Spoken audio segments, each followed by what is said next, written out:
A'udzubillahi minasyaitonirrajim. Bismillahirrahmanirrahim. Assalamualaikum warahmatullahi wabarakatuh. Yang berbahagia tuan-tuan muslimin muslimat yang dirahmati Allah Subhanahu wa taala. Alhamdulillah, insyaallah pada malam ini kita dapat sama-sama bermuzakarah ataupun bertazkirah daripada sedikit sebanyak tentang perkara-perkara sunnah Nabi sallallahu alaihi wasallam yang lebih kurang 20 perkara-perkara sunnah yang sering kali dilakukan oleh junjungan Nabi sallallahu alaihi wasallam. Mudah-mudahan dengan tazkirah ini dapat sedikit sebanyak impak untuk kita bersama dan kita sama-sama beramal dengan amalan-amalan ini. Mudah-mudahan kita diampuni oleh Allah SWT dan juga termasuk di dalam golongan orang-orang yang beriman kepada Allah SWT. Firman Allah Subhanahu wa taala, A'udzubillahi minasyaitonir rajim, wasari'u ila ma'firatin min rabbikum wa jannatin 'arduha as-samawati wal ardu u'iddat lil muttaqin. Yang bermaksud bersegeralah kamu untuk mendapat keampunan Allah Subhanahu wa taala dan juga mendapatkan jannah atau surga yang telah disediakan oleh Allah Subhanahu wa taala. Muslimin yang dirahmati Allah Subhanahu wa taala, sempena Ramadan al-Mubarak ini, insya-Allah kita sedikit sebanyak bermuzakarah tentang perkara-perkara sunat yang dilakukan oleh Nabi sallallahu alaihi wasallam. Mudah-mudahan mendapat sedikit sebanyak perangsang kepada kita untuk beramal di bulan Ramadan al-Mubarak ini. Yang pertama saya nyatakan di sini, yang pertama iaitu mendahulukan kaki kanan saat memakai sandal ataupun kasut. Bulan Ramadan, seperti mana kita sering ke masjid ataupun sering ke surau ataupun sering menziarahi rakan-rakan di sebelah untuk menghantar sedikit hidangan ataupun berjuadah kepada mereka untuk kita sama-sama meraihai jiran tetangga kita.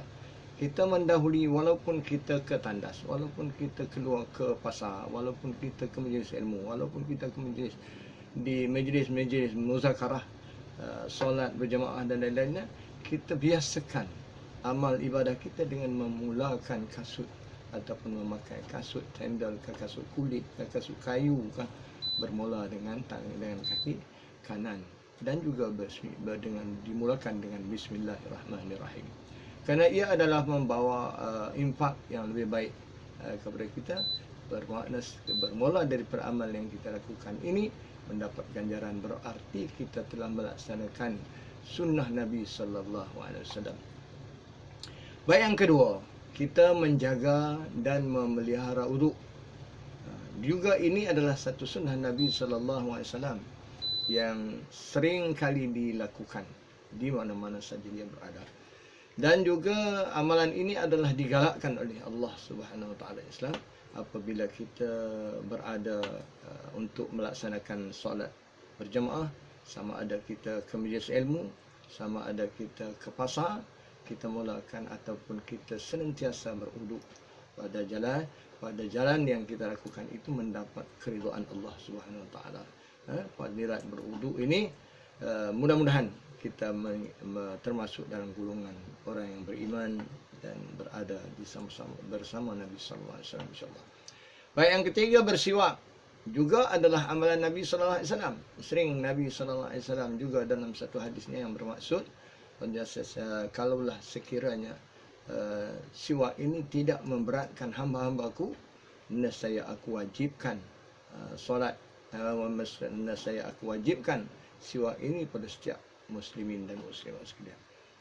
Kerana ia adalah pertama boleh memelihara mulut dan juga kesihatan mulut dan juga melaksanakan sunnah Nabi sallallahu alaihi wasallam. Dan juga yang keempat adalah solat istikharah, yang juga para ulama dan tuan-tuan guru yang sering lakukan, yang sering tidak ketinggalan. Ditambah-tambahan dah pula di sempena Ramadan al-Mubarak ini. Dan juga setiap ulama, setiap muallim, setiap imam-imam, setiap guru-guru hendaklah melazimkan solat istikharah, melazimkan solat sunat tahajud, sunat hajat, dan sunat-sunat yang lain yang sering kita lakukan di dalam Qiyamul Lail. Sesiapa yang melakukan sunat ini, yang melazimkan sunat ini, diketahui dalam solat istikharah adalah diridai oleh Allah Subhanahu wa taala. Baik, yang keempat dan yang kelima, kita hendaklah sering berkumur dan juga menghirup air dalam hidung satu ketika kita berwuduk dan juga kita cuci muka. Tetapi janganlah kita lakukan di bulan Ramadan ini, menyebabkan makruh. Kita berkumur ketika kita nak mengambil wuduk, berkumur, juga basuh muka terlebih dahulu. Itu sunat wuduk juga menjadi sunnah Nabi sallallahu alaihi wasallam. Jadi tidaklah kita terus berwuduk tanpa ada berkumur, tanpa ada menghirup air, tanpa ada menyuci hidung dan muka terlebih dahulu. Dan itu adalah sunnah Nabi sallallahu alaihi wasallam. Bukan sahaja kita melakukan kerana untuk mendapat pahala pada Allah SWT, juga kita bererti mengikut sunnah Nabi sallallahu alaihi wasallam. Dan juga kita juga yang keempat sunnah Nabi sallallahu alaihi wasallam, iaitu kita berwuduk sebelum tidur. Ini juga salah satu sunnah Nabi sallallahu alaihi wasallam. Tidaklah pula kita terus tidur. Bab kata orang tua, jangan tidur nak basuh kaki. Basuh kaki, kalau tak basuh kaki, kamu akan mimpi sesuatu yang menyeramkan, yang menakutkan.